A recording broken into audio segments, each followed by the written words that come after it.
Hello and welcome to another episode of Faith and Freedom. I'm Garrett. I am a Christian libertarian. Yes, the Christian will always be in front of the libertarian, as Christ should always be before your politics.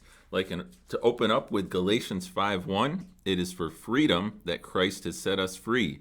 Stand firm then, and do not let yourselves be burdened again by a yoke of slavery. This was Paul writing to the church in Galatia, talking about folks that were trying to get them yoked back to the old Jewish law, which Christ fulfilled for us. So we are to not go back to our old ways, but yet have freedom in Christ. And today, I would like to talk about freedom to vaccinate or not to vaccinate. And it seems like those of us who choose not to vaccinate are getting less and less freedoms in terms of things that we are potentially allowed to do in this new normal society. So on Monday, Governor Cuomo announced that he is making a new policy for City University of New York and State University of New York students to be vaccinated before they enroll and come back to campus this fall. But there's a little out here. If the vaccine is not given full approval beyond its current emergency authorization, the policy would not apply. But I think we'll be moving into full approval with the Biden administration because, of course, their goal is to have everyone vaccinated, whether they like it or not. So I think this full approval is just a matter of time. It's interesting to note that students attending SUNY and SUNY CUNY schools are already required to have measles, mumps, and rubella vaccinations. I would argue that these vaccinations are a whole different type than this largely experimental RNA gene therapy that we are now labeling vaccination. Yet, Cuomo also plans to introduce new law banning discrimination against vaccinated people.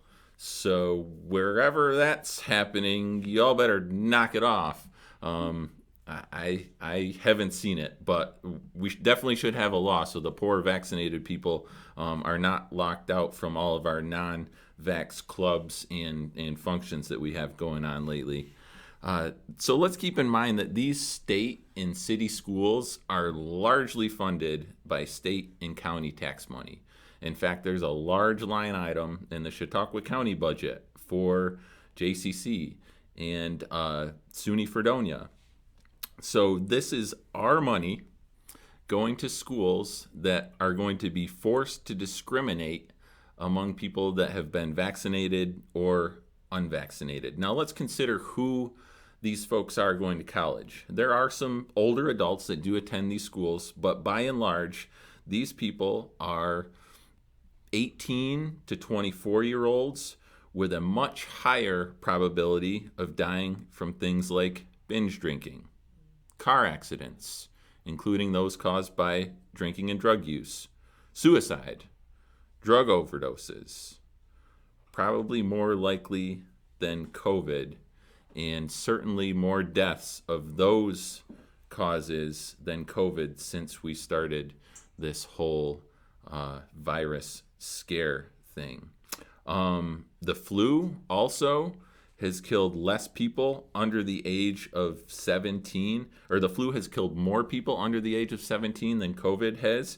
And I believe it's probably likely the same case for those between 18 or 24. We do not require the flu vaccine to enter college or do anything else. So that is something to consider. You may have heard recently in the news as well that the emergency authorization for a few of the vaccines have been approved for children over 12 years old. So now those between 12 and 16 can get the vaccine if they wish, or if their parents wish, or I think we know where this is going. If we start with the colleges that are run by the state, and we're now approved for 12-year-olds, and possibly that age group will keep declining, what's that going to look like for our public schools, our K through 12 schools in the fall. I'm afraid that that's coming, and I'm afraid that that's going to put a lot of parents in a tough position, because these vaccines or these gene therapy treatments are not without side effects.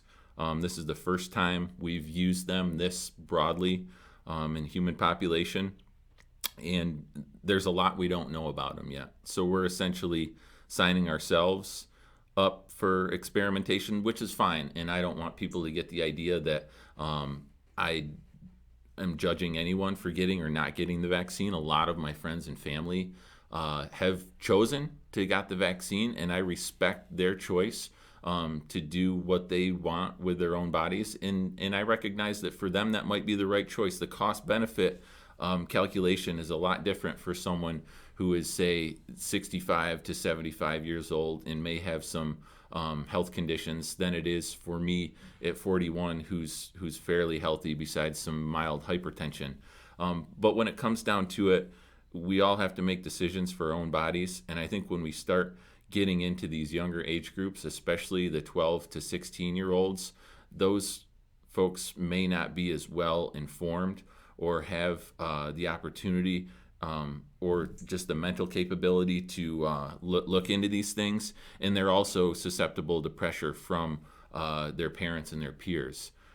So I don't think we should mandate it for anyone at all, especially not for children to enter school, and especially not for folks who are entering college. I think there'll be a good enough proportion of folks entering those institutions, the state schools and city schools, that choose to get vaccinated to where they can feel protected. But those that don't, I don't feel like they should be forced. So let's just keep in mind where these laws are coming from. They're coming from a governor who is essentially turned into a little dictator. But he didn't do this all on his own. He was given this approval by the governing body in New York State, by the state assembly and the state senate. And there's a lot of finger pointing going on when it comes to these edicts that the governor proclaims. And there's a lot of people pointing to, oh, this is all liberals. This is all you liberals doing it. And sure, the governor is a Democrat, and there are certainly more support on the left for some of these measures, but there were only 4 New York State lawmakers that voted against the authorization to give him these powers, which was wrapped up in a big budget bill, but I don't think that excuses it. It's not always easy to do the right thing. That's why it's called the right thing. But before we go pointing fingers at this party, that party, let's consider that a lot of Republicans as well as Democrats gave Cuomo this power. And I would like to offer that if we did have more libertarians in state government, if we had more libertarians gaining traction in the political scene in general, I don't think we would have as much support for bills like this in the future. So that's my little plug of coming up this November and in the future. If you want things to change, if you want to get away from the crazy political climate that we're in now, look down the ballot, look past the top 2 lines, and start filling in the circle or pulling the lever or pushing the button or whatever it comes down to if you want things to change. So thanks for listening to me, and thanks for tuning into another episode of Faith and Freedom.